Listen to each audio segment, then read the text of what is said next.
A woman who says President Trump sexually assaulted her 10 years ago formally subpoenaed his campaign and wants to see any documents he may have related to her or any woman who asserted that Donald Trump touched them inappropriately. Summer Zervos was a former contestant on the reality TV show The Apprentice. Zervos made her accusations last year before the election. She claims Trump kissed her twice on the lips during a lunch meeting in his New York City office and on a separate occasion in Beverly Hills. She alleges he kissed her aggressively and touched her breast. Again, these allegations were from 2007, and she came forward last year during the campaign. Now, Trump has flatly denied he was inappropriate toward Zervos, calling her story total fiction aimed at derailing his run for the White House. I want to bring in attorney Gloria Allred. She is part of Summer Zervos' legal team. And Gloria, I guess the first question is, why are you now subpoenaing the Trump presidential campaign?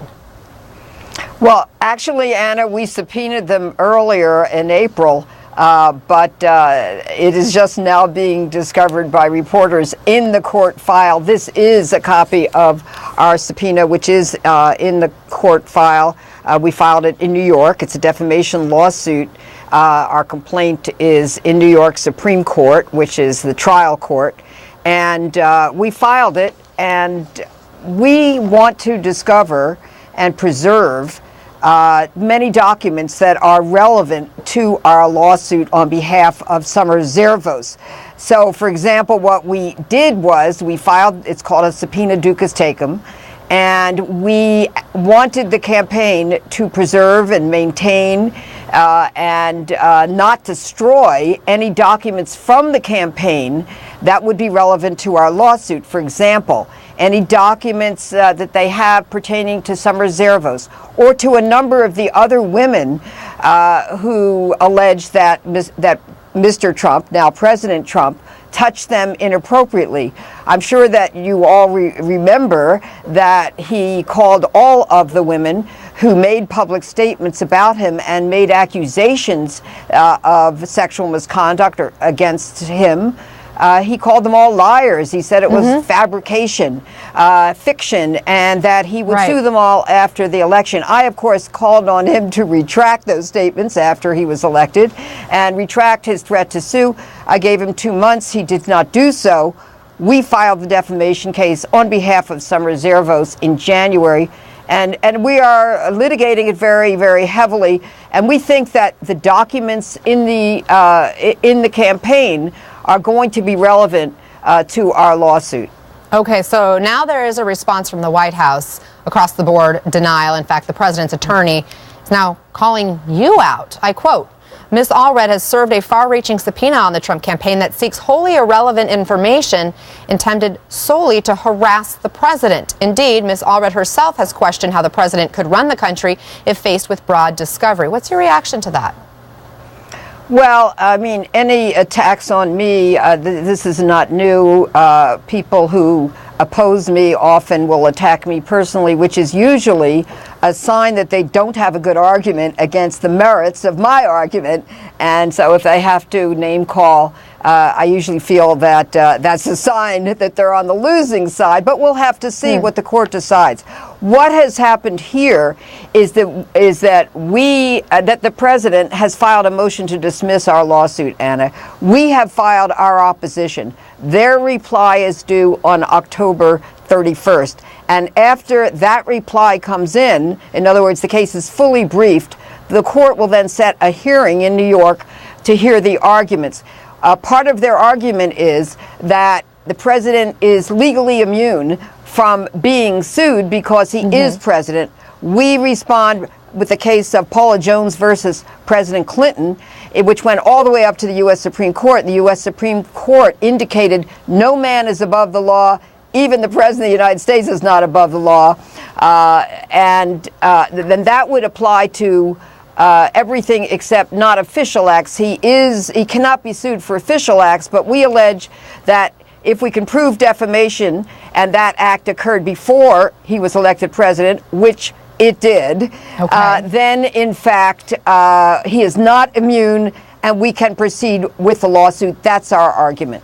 So let me ask you a little bit more about the timing, because as you mentioned, you issued the subpoena earlier this year, but now it's just emerging at the same time another high-profile sex assault case is expanding around Harvey Weinstein, and you also represent some of Harvey Weinstein's accusers. I do. Does the timing of the media getting a hold of this now have anything to do with capitalizing on the publicity generated by this ongoing Harvey Weinstein scandal?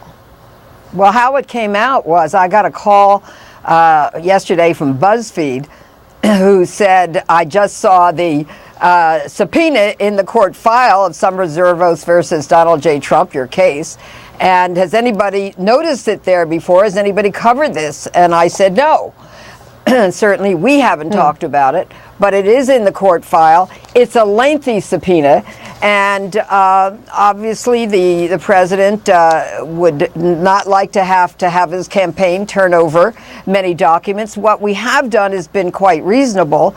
We have said, look, just maintain everything, do not destroy anything, and we will agree that you don't have to produce all of the many, many pages of items that we have requested from the campaign until after the court has decided the motion to dismiss. If we prevail and are allowed to continue with our lawsuit, and we're hopeful that that will be the case, then you can produce everything. And so that's the agreement that we have. Okay. So we'll see where this goes. Meantime, I want to get your reaction to new comments from Woody Allen, given the BBC. He was given this interview to the BBC after the Harvey Weinstein information came out, these accusations and the fallout from that. And as I mentioned, you represent numerous accusers of Weinstein. So Woody Allen said this. He said he was sad for both Weinstein and the women involved, adding, quote, "You also don't want it to lead to a witch hunt atmosphere, a Salem atmosphere, where every guy in an office who winks at a woman is suddenly having to call a lawyer to defend himself.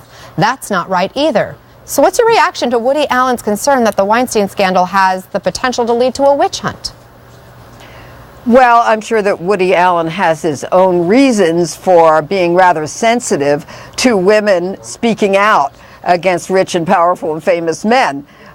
Since he was accused of a serious act of child sexual abuse in his own family. Right. But having said that, let's not minimize, Mr. Allen, any act of sexual misconduct. First of all, the law does not say that a kiss on the cheek in the office or anywhere else constitutes sexual harassment. Sexual harassment has to be severe or pervasive.